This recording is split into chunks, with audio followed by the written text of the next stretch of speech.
ముక్తి. కాశీనగరంలో ఎవరైనా ఏం కోరుకుంటారంటే ముక్తి రావాలి అనుకుంటారు. అంటే అక్కడికి వెళ్ళి చనిపోతే ఎంత అదృష్టమో తెలుసా? పూర్వకాలంలో మనిషి చనిపోయాడు అని ఎలా గుర్తించేవారు? ఇలా నాడిని పట్టుకున్నటువంటి వైద్యుడు ఆ మనిషి యొక్క చెవులను చూసేవాడట. ఎప్పుడైతే ఈ రెండు చెవుల తమ్మెలు కిందికి పడిపోతాయో మనిషి మరణిస్తాడు. మరణించిన మనిషి యొక్క చెవులను చూడండి, కిందికి వంగిపోయి ఉంటాయి. కాశీనగరంలో మాత్రం ఒక చిత్రం జరుగుతుందట. ఏ వ్యక్తి అయితే కాశీలో మరణిస్తాడో వాడి కుడి చెవు వంగిపోకుండా ఇట్లా రిగ్గించే ఉంటుందట. దానికి కారణం ఏమిటో తెలుసా? అంత్యకాలమున ఈశ్వరుడు నారాయణ మంత్రం ఉపదేశించు.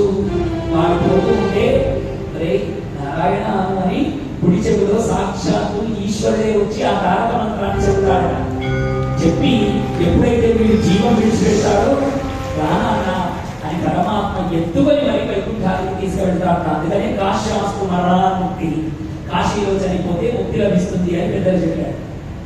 మరి అనుకుంటే కాశీలో మరణించగలమా అంటే అది కూడా సాధ్యం కాదు. నాకు తెలిసిన ఆవిడ ఒక ఆవిడ ఉందండి, బాగా శరీరం పట్టిపోయి ఇంకొక నెల రోజులైతే ప్రాణం పోతున్నదన్నటువంటి స్థితిలో బలం ఉన్నది. ఆవిడ నలుగురు కొడుకు, నిజంగా జరిగినటువంటి ముచ్చట చెప్తున్నా మీ అందరికి. నలుగురు కొడుకులు ఆవిడ, నలుగురు అద్భుతంగా రాష్ట్రం లెవెల్లో అంటే సెక్రటేరియట్ లెవెల్లో ఉద్యోగులుగా పనిచేస్తూ ఉన్నారు. మంచి ఐఏఎస్ ఐపీఎస్ ఆఫీసర్లుగా ఉన్నారు. అలాంటి కొడుకులందరినీ పిలిచింది తల్లి. ఒరే నాకు నా అంతిమ గడియలు కాశీలో గడపాలని ఉన్నది అని చెప్పింది తల్లి. చెప్పగానే ఇంత చదువుకున్న వీళ్ళు, ఇంత పెద్ద ఉద్యోగాలు చేస్తున్న వీళ్ళు తల్లిని అలా ఒంటరిగా వదిలిపెడితే లోకము సమాజం అంతా ఇంత గొప్ప ఉద్యోగాలు చేస్తున్నారు, మీ అమ్మను అలా విడిచిపెడతారా అనాథలాగా అని ఆడిపోసుకుంటారని వీళ్ళ భయం.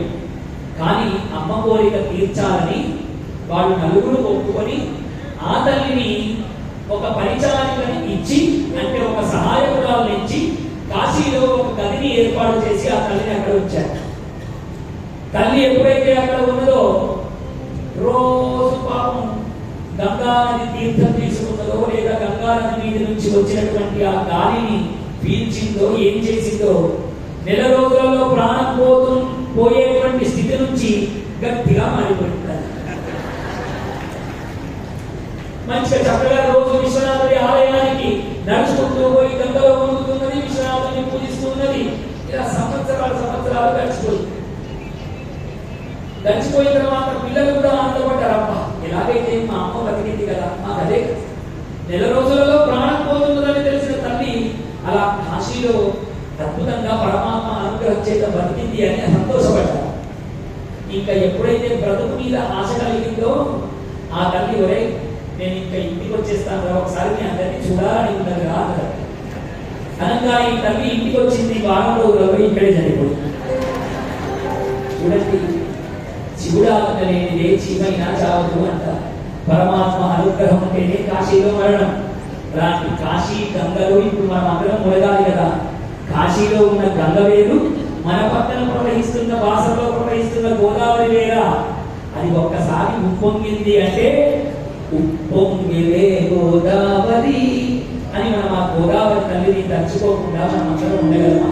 కాబట్టి ఆ గంగమ్మను మనం అందరం కూడా ఒకసారి తలుచుకొని ఇప్పుడు గంగలో అందరం